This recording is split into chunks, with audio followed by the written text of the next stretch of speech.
Assalamualaikum warahmatullahi wabarakatuh. Perkenalkan, nama saya Arina Apriliana dari Universitas Muhammadiyah Tasikmalaya, program studi PGSD. Di sini saya akan menjelaskan tentang etika Islam dalam penerapan ilmu pendidikan. Yang pertama yaitu ilmu dan kemanusiaan. Berbicara manusia dan ilmu, Alkisah ada seorang awam yang bertanya kepada seorang filsuf, ada berapa jenis manusia yang terdapat dalam kehidupan jika dihubungkan dengan pengetahuan. Filsuf itu menjawab dengan sebuah pantun, ada manusia yang tahu di tahunnya, ada orang yang tahu di tidak tahunya, ada orang yang tidak tahu di tahunnya, ada orang yang tidak tahu tidak tahunya. Orang awam itu bertanya lagi, bagaimana caranya agar aku mendapatkan pengetahuan yang benar? Mudah saja, ketahuilah apa yang engkau tahu dan apa yang engkau tidak tahu. Kata filsuf, pengetahuan dimulai dari rasa ingin tahu, kepastian dimulai dengan rasa keraguan-raguan, dan filsafat dimulai dari keduanya.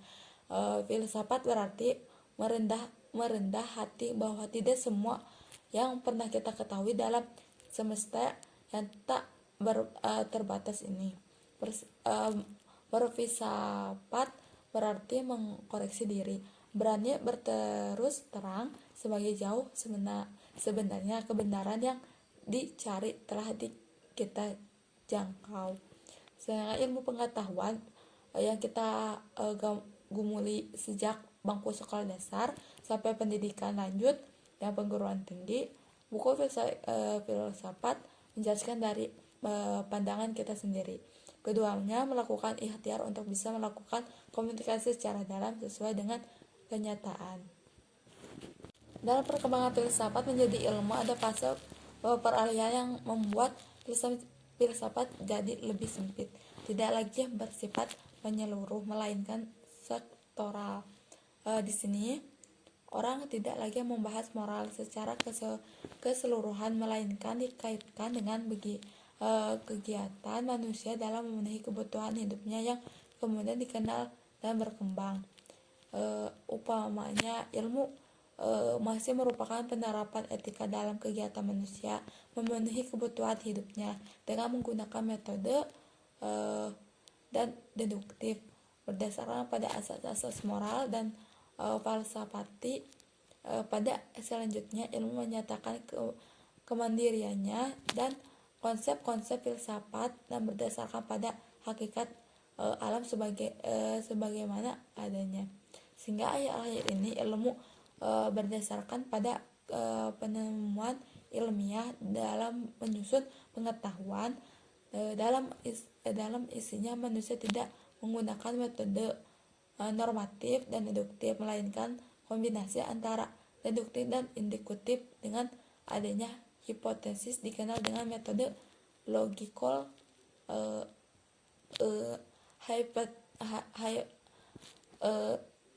hipotetik, dan verifikatif. Selanjutnya yaitu ilmu untuk kemaslahatan hidup. Ilmu sangat mempengaruhi kehidupan manusia. Tidak bisa dipungkiri bahwa kehidupan manusia tidak bisa lepas dari kemajuan ilmu dan teknologi. Kemajuan ilmu dan teknologi, manusia banyak dimudahkan dalam memenuhi kebutuhan seperti halnya ilmu kesehatan, terus harapan berumur panjang, dijauhkannya dari penyakit-penyakit, bisa terwujud.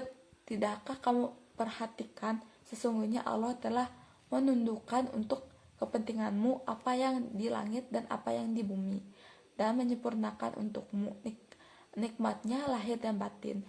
Dan di antara manusia ada yang menambahkan tentang keesaan Allah tanpa ilmu pengetahuan atau petunjuk, dan tanpa kitab yang memberi penerangan.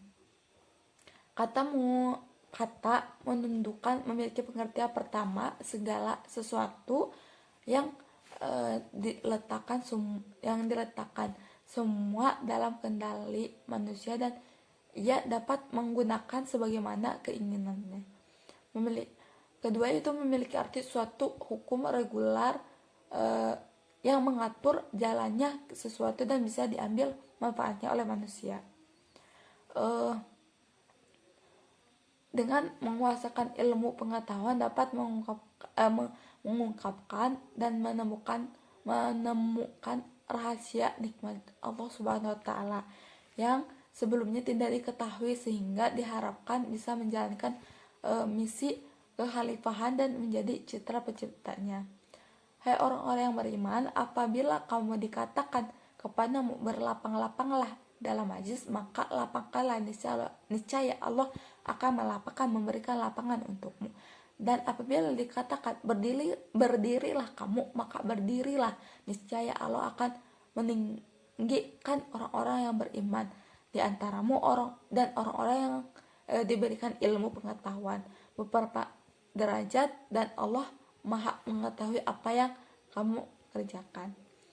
Yang selanjutnya itu ayat-ayat dan hadis tentang penerapan etika ilmu. Dalam penerapan ilmu tidak boleh berlebihan mengeksploitasi alam meskipun tujuannya untuk kesejahteraan sesuai firman Allah dalam surah Ar-Rum ayat 30. Adalah dampak kerusakan di darat dan di laut disebabkan karena perbuatan tangan manusia, supaya Allah merasakan pada mereka sebagaimana dari akibat perbuatan mereka, agar mereka kembali ke jalan yang benar.